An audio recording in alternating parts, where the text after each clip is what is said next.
Everyone has their own perceptions in terms of agriculture being at its limit, and that's not the case at all. There's so much that we can do, so much land that could be better utilized, crops that can actually restore soil health and put carbon back in the soil where it belongs, while we bring net additive productivity from the soil that we have on the earth. It starts with understanding how much land is underutilized, how we can customize crops that can actually be grown on that underutilized land, while preserving all of our resources we currently have for food production and bringing that net additional crop into the ecosystems that we have. In North America and Europe, there's 170 million hectares of land that could be used in a much more productive way with all the benefits of cover crops.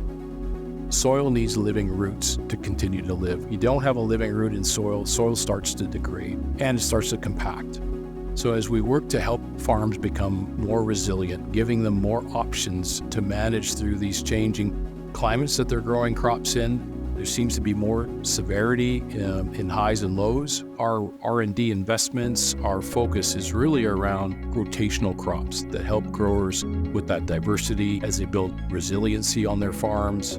New Seed Carinata has the ability not only to sequester carbon and regenerate soil, but increase a lot of other benefits on that farm acre as well. Carinata, it improves soil conditions and improves the consistency of your next crop. It's being grown at a time when that field was probably fallowed or had nothing growing in it. We have a benefit there where we're increasing the amount of crop competition that's present in that off season. So you're reducing the amount of weed species that are growing in that field, that are competing for water and are competing for nutrients.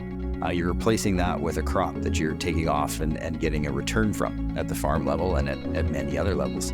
Carinata has a fantastic root system with it, so it has a root to shoot ratio somewhere in that 7-to-1 range, 8-to-1 range, depending on where you're growing it. We're putting a lot of biomass, a lot of organic matter back underneath that ground to be broken down. You're sequestering carbon, you're increasing organic matter, you're increasing material there to be mineralized and be made available to future crops.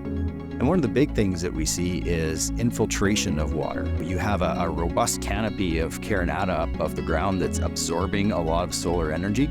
It's reducing evaporation out of the soil itself. And then that taproot allows water to move down into that soil column a little bit deeper so that it's protected from some of that evaporation. 1 square meter of a Carinata field has 1,000 meters of root system in it. So that's all space that water can move into, pores that water can fill and can be protected and be available for that next crop.